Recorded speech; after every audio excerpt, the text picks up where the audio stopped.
What's happening, guys? Welcome back to Vertical Football. Welcome back to another episode of the Manchester United Fans Corner. I'm your host, Shego, and guys, it's great to be back here to discuss Manchester United. Recent updates which you notch is that from the Athletic, from David Ornstein, is that Manchester United have submitted a 60 to 65 million pounds bid for Carlos Baleba. And so I think it's not coming as a shock. It's not coming as a surprise because we expected that after the embarrassing defeat against AC Milan, that Manchester United was going to respond, that Man United was going to do something in the market, right? And so it's not a shock that we've actually gone ahead to bid that amount for Carlos Baleba. So, but guys, a lot of discussions we want to have today in terms of, want to first of all look at our transfer window so far, the approach we've had so far in transfer window, how has that approach really been? Has it really worked? Is it a good approach? We want to just touch about it and answer some questions that we should have answered for in a while ago. We'll look at that. And also want to look at Carlos Baleba as a player. What does Carlos Baleba bring to Man United side, right? We've analyzed him many times before, but it's just good to remind ourselves of the qualities he has and what he can bring to the club. So guys, let's jump right into it. The first point I think I want to just say, and I think it's very, very important for me to say it, is the fact that this week has been a week of revelations. There have been a lot of arguments we've had over the months about the competence of INEOS. We've had a lot of discussions about who is truly responsible for the amazing transfer window we had last summer. Because I have said it, that in my lifetime as being a Man United fan, the most effective transfer window I think I've experienced, if I can recollect, was last summer transfer window. And so the question has always been, who should take credit for the success of last summer transfer window? And, we've also talked about the competence of INEOS. So for me, I believe this week has just been a week of revelations in terms of if you are being honest with yourself, because sometimes you might not be honest with people, but the most important thing is try to be honest with yourself. One of my favorite quotes is a very amazing quote from Dostoevsky that says, above all, don't lie to yourself. And I think a lot of people have lied to themselves. A lot of our fans are not being honest with themselves. A lot of sentiment.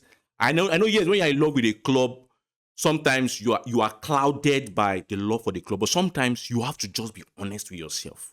And I think today what we want to do is we want to be honest with ourselves. I want to look at certain things. First and foremost, I want to say I'm happy that Carlos Baleba is now even back into the radar of Manchester United. Because if you remember our content we did months and months ago, you find out that all the analysis we did on players and midfielders that we could bring into this squad, we narrowed it down to, that's me, I narrowed it down to 5 midfielders I feel United should be picking from, right? If you're good for 2 or 3 midfielders, pick from these 5. And the 5, if you remember, was number 1, Elliot Anderson. Number 2, I talked about Tonali. Number 3, I talked about Carlos Baleba. Number 4, I talked about James Garner. And number 5, I was of the opinion of Matheus Fernandes. But Matheus Fernandes was only in the situation where we are sure of our style of play, if you remember those videos we did. So I'm very happy that Carlos Baleba has gone back to the radar of Man United, and ultimately we might easily swoop in, pay the money, and get him. So, but the question I have to ask is, why now? It's a very, very important question. Why now? Because when you try to analyze it objectively, you just have to say it's a reactionary move. It's a reactionary move. Yes, they've been interested in him last summer.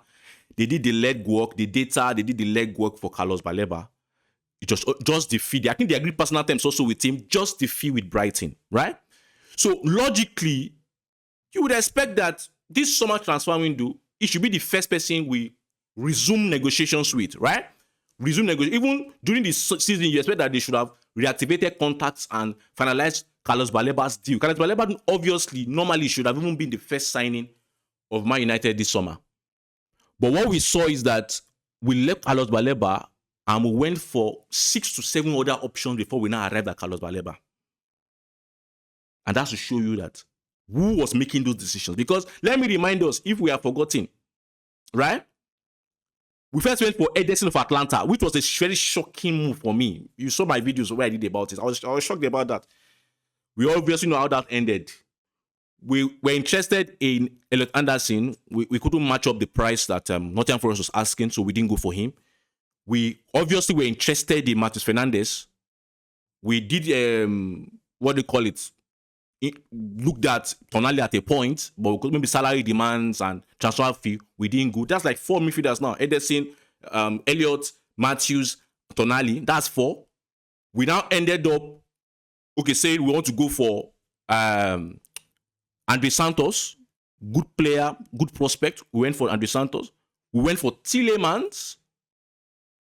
And then we now ended up Baleba. For me, I'm like, who made that decision? And I think the move, obviously, if you have been honest with yourself, as I said earlier, above all, don't lie to yourself, don't deceive yourself. It's a reactionary move. And this now brings me to the incompetence of INEOS. I've said it many times on our live shows, on our videos.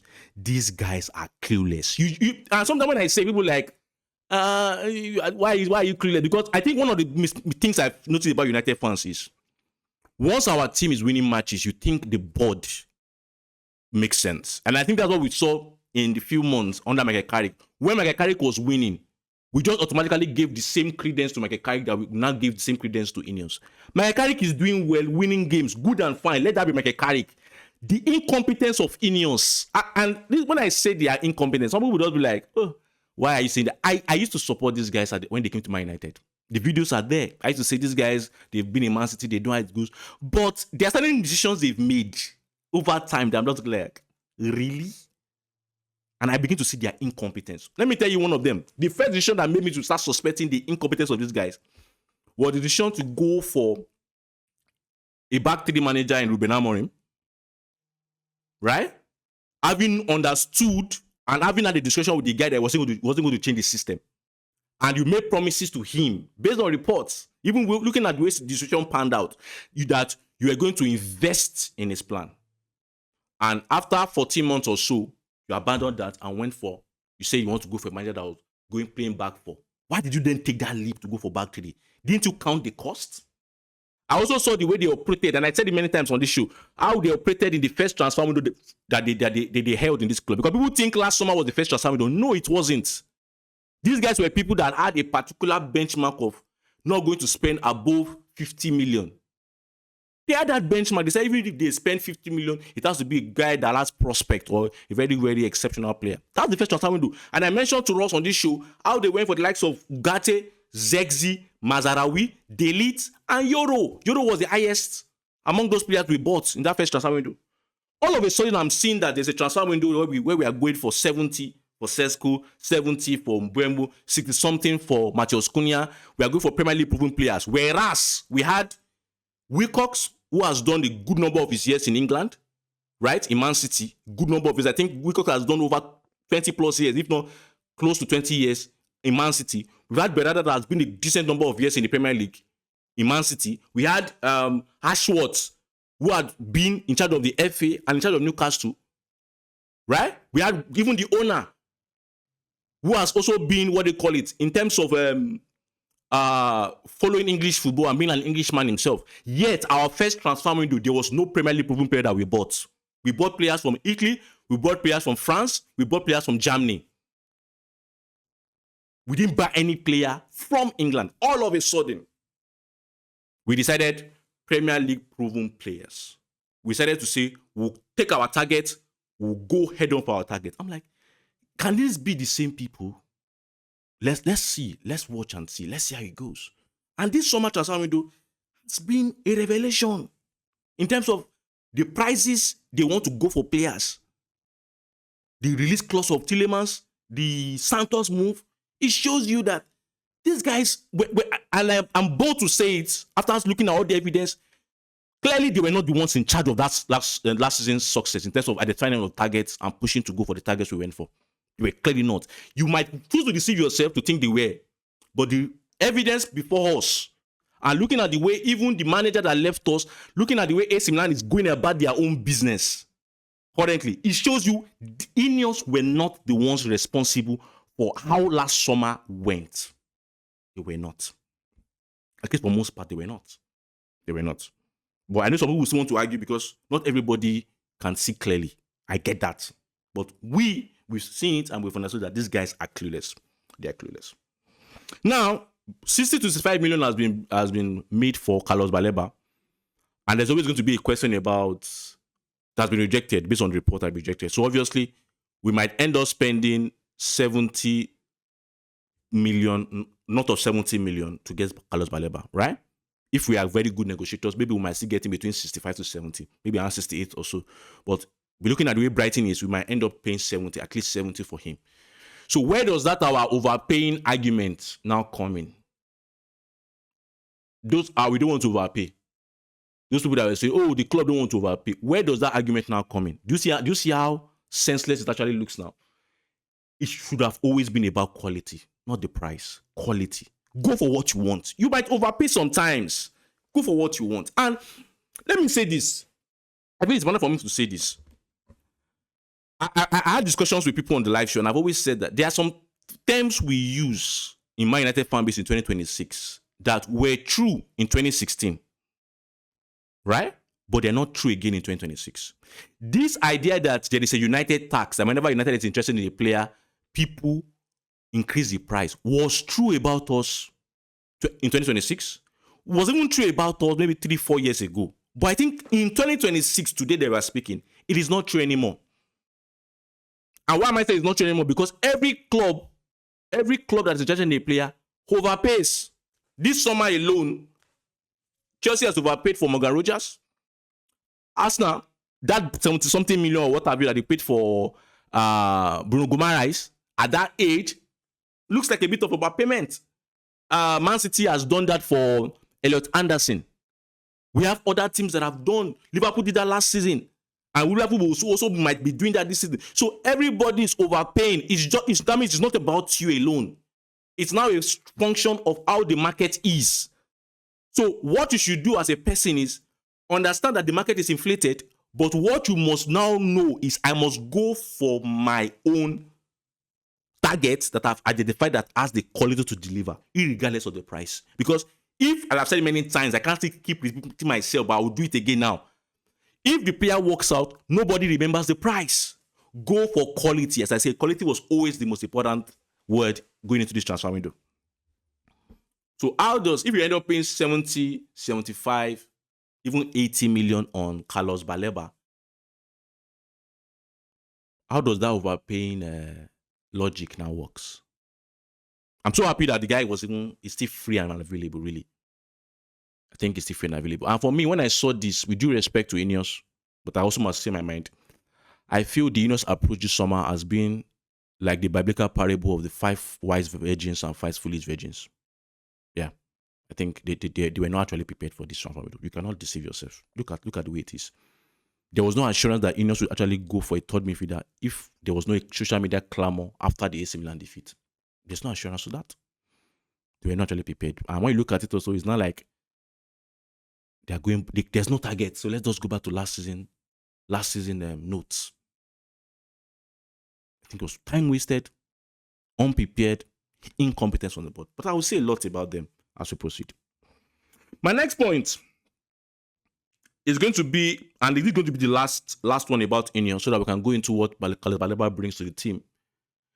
I came across a video that's been trending in recent days about Jason Wilcock's quotes saying, I feel like I'm a coach. I'm like United fans. This video has been out there for months. Why is it now, after AC Milan defeat, you are digging up that video? Didn't you see it months ago? And the guy that says, I feel like a coach, but I try to interfere. The question, which big club has Jason Wilcock's coach in his coaching career?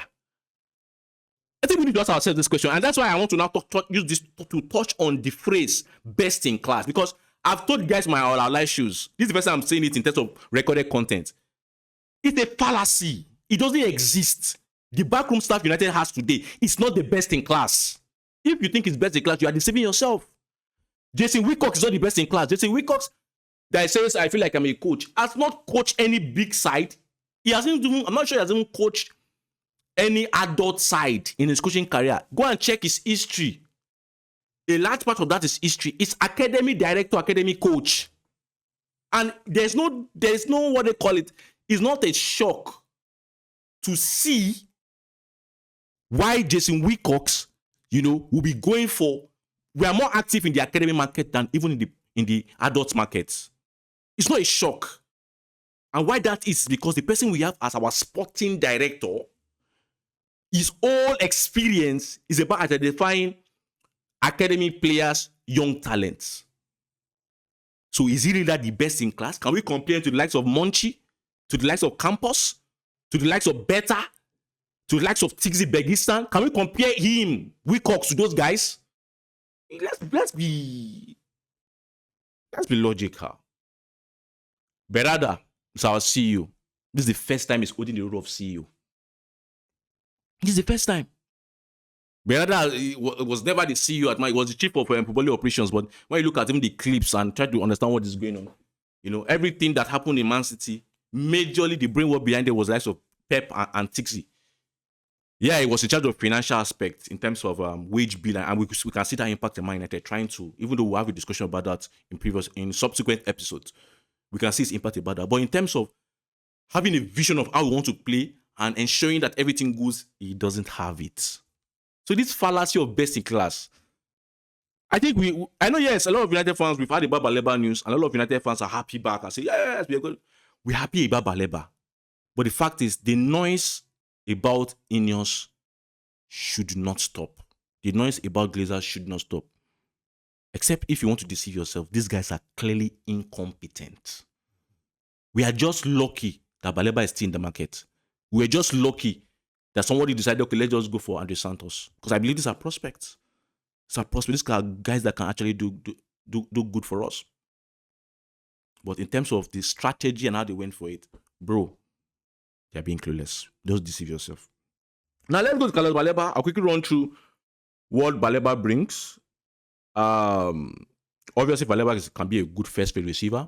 So I think we have that first receiving job. We have people that can do it. Tillemans obviously can do it. Santos can do it. Did it in our preseason games, and I believe he has the capacity to also do it moving forward. Very, very good play on that. That's Santos. Baleba also can do it. Tempo, control. I think Baleba has that potential and needs to be trained more on that to be able to control the tempo. Tillemans obviously can do that. Santos obviously can do that. So I think it's a very good one to control the tempo of the game. I think it's very, very nice. Ball carry and vertical push, I think that will be the best thing, one of the best things Baleba is going to add to this team in terms of actively carrying the ball and drive us forward. I think it's going to be good. I don't think there's any midfielder we have currently that can do that to the level of which Baleba can do that in terms of vertical push and carrying the ball and progressing us with runs. I think he can actually do that for us. The next point, ball winner. I think obviously he has that ability. Obviously, we need to still improve on it, but I think he's going to be who you will say is a ball winner. A ball winner, yeah. And I think him and Santos give us that vibe. They can win the ball. Santos obviously showed us some glimpses in the preseason games. Can get better on it in terms of the work rate defensively. We know that Baleba also has that work rate. That intensity, that moment to give life to the team and in tackles in winning the ball and progressing. I think it's going to be very, very good. Ball progression also.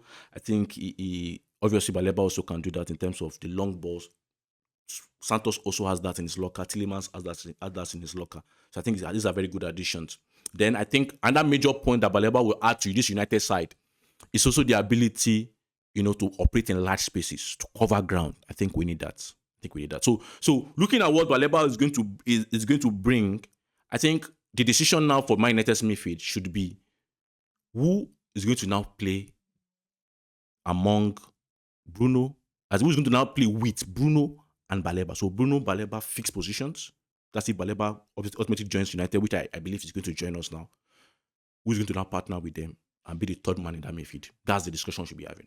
So I have my own opinion, but I'm looking to hear you guys' opinion about who do you think is going to be the third man, right? You think is going to be the third man? So guys, let me have that in the comment section and where we can discuss that. So for me, I want to end up by saying that I'm very, very happy with that Baleba is now back into our radar. Should have been at the beginning. But ultimately, we know the kind of leadership that is at United, and it's a worrying case. It's a worrying case moving forward. Because now, obviously, they bought Baleba. Maybe we're hearing that we'll go for Luis all after that. What happens next summer? These are the questions. Yeah? So I think there needs to be a reshuffling of the backroom staff of United, really. I've never for once since when I started looking at their flaws, had faith in that guy, in those guys, the Wilcox and the Beradas of the world. I don't have faith in them. Honestly speaking, I do not have faith in them. And I think Sir Jim Ratcliffe has made a big mistake by giving them too much power. I don't think I have faith in them. So guys, let me have your opinion on what I've just said in terms of Baleba and what I've said in terms of INEOS and their incompetence. Let's have that discussion in the comment section. Don't forget to like, don't forget to subscribe. Also, don't forget to share. Until I see you next time. I remember my own Bye.